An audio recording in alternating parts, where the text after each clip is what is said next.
Bharatiya Janata party और जननायक जनता party के संयुक्त उम्मीदवार के लिए भी बीजेपी के नेता चुनावी मैदान में उतर चुके हैं।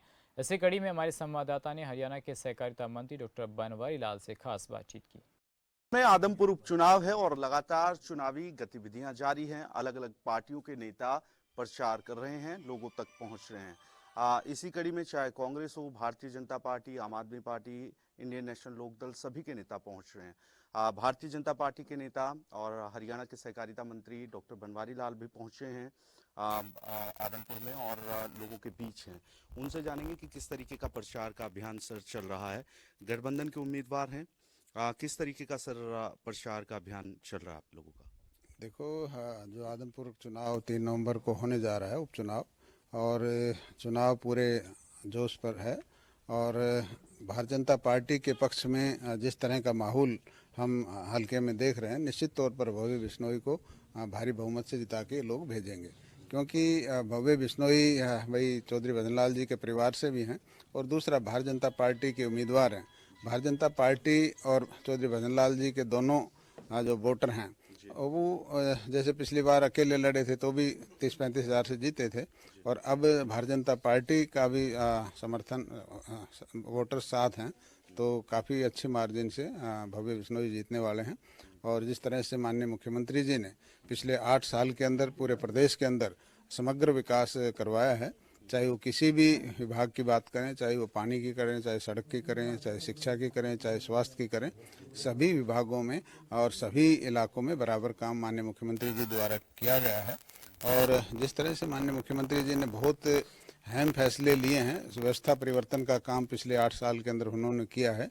जैसे भ्रष्टाचार को ख़त्म करने के लिए सभी सर्विसेज को ऑनलाइन किया, और योग्यता के आधार पर और ट्रांसपेरेंसी से बिल्कुल पारदर्शिता के जो नौकरियों में जो भर्ती हुई है उनका भी काम किया। ऑनलाइन शिक्षा जो आपकी ट्रांसफ़र पॉलिसी है उसको किया, पढ़ी लिखी पंचायतों का किया, 50% महिलाओं का आरक्षण दिया, स्वामित्व योजना शुरू की, और लास्ट में जो हमारे मुख्यमंत्री जी का एक पसंदीदा सब्जेक्ट है अंत्योदय, अंत्योदय पर भी वो काम कर रहे हैं। और उनकी सोच है कि गरीब आदमी जिनकी इनकम 1,80,000 से कम है, उन लोगों को भी कैसे ऊंचा उठाया जाए, उनका भी जीवन स्तर कैसे सुधारा जाए, इस पर वो परिवार पहचान पत्र के जरिए इनकम का पता करके और सभी अंत्योदय मेले लगाकर, चाहे ज़िले में चाहे आपके सब डिवीज़न में, और उन लोगों को भी सरकार की योजनाओं से जोड़ रहे हैं, या उनकी जो भी मदद करनी है, लोन वगैरह दिलाना, ये सब चीज़ें माननीय मुख्यमंत्री जी कर रहे हैं। एक सवाल ये कि गठबंधन के उम्मीदवार हैं, लेकिन आपके गठबंधन सहयोगी अभी पूरी तरीके से खुलकर सामने नहीं आ रहे हैं। अभी प्रचार के लिए बस कुछ ही दिन बाकी हैं, 3 से 4 दिन बाकी रह गए हैं। देखो, अभी कल परसों उनकी मीटिंग हुई है, और उन्होंने अपने स्टार प्रचारक भी लगाए हैं, और जल्दी ही वो प्रचार के लिए मैदान में आएंगे। सर, ऐसा तो नहीं है जैसी चर्चाएं हैं, कुछ विपक्षी नेताओं की तरफ से भी कहा जा रहा है कि भारतीय जनता पार्टी इस चुनाव को अलग लड़ रही है, भव्य और कुलदीप अलग तरीके से इस चुनाव को लड़ रहे नहीं, बिल्कुल गलत है।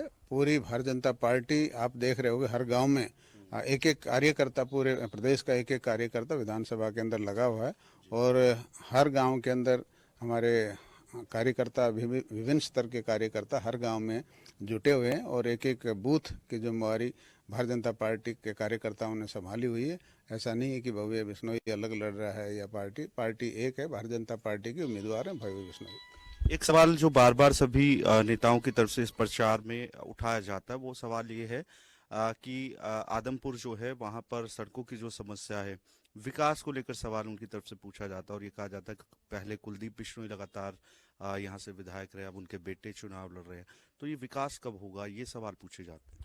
देखो, विकास का एक कंटिन्यूस प्रोसेस है, और हो सकता है कि भाई कुलदीप बिश्नोई विपक्ष में रहे हैं, कुछ थोड़ा बहुत नहीं ध्यान दे पाए होंगे, लेकिन इस टाइम जब सरकार में विधायक बनेंगे तो ज़्यादा जिम्मेवारी के साथ इस हल्के में काम कर सकते हैं। बाकी विकास हुआ है, लेकिन सड़कें हो सकता है बरसात की वजह से टूट भी गई हैं, काफ़ी सड़कें, काफ़ी बरसात लंबी हुई है तो उसकी वजह से सड़कें टूटी भी हुई हैं। लेकिन उनका जल्दी ही उनका काम पूरे प्रदेश के अंदर जितनी भी टूटी हुई सड़कें हमारी, उन पर काम जल्दी शुरू होने वाला है। एक आखिरी सवाल मेरा ये कि भारतीय जनता पार्टी अपने स्तर पर भी चुनाव के दौरान सर्वे करवाती है, क्या कह रहे हैं सर? भारतीय जनता पार्टी का सर्वे क्या कह रहे हैं, कहाँ पर इस समय है भारतीय जनता पार्टी के उम्मीदवार? मैंने अभी कहा ना कि भारतीय जनता पार्टी का जो आज जो सर्वे है उसके अंदर कम से कम नहीं तो 30-35 हजार के लीड भव्य बिश्नोई लेंगे। कम से कम 30-35 हजार से हमारा भारतीय जनता पार्टी का उम्मीदवार यहाँ से विजयी हो रहा है। धन्यवाद। Thank you. तो ये थे हमारे साथ सहकारिता मंत्री डॉक्टर बनवारी लाल। 30 से 35 हजार की लीड से उम्मीदवार जो हैं वो जीतेंगे गठबंधन के, और साथ ही वो ये भी कहते नजर आ रहे हैं कि आने वाले समय में जननायक जनता पार्टी के जो बड़े नेता हैं वो भी चुनाव प्रचार में उतरेंगे। खबर फास्ट के लिए हिसार से वीडियो जर्नलिस्ट अश्वनी के साथ अनिल कुमार।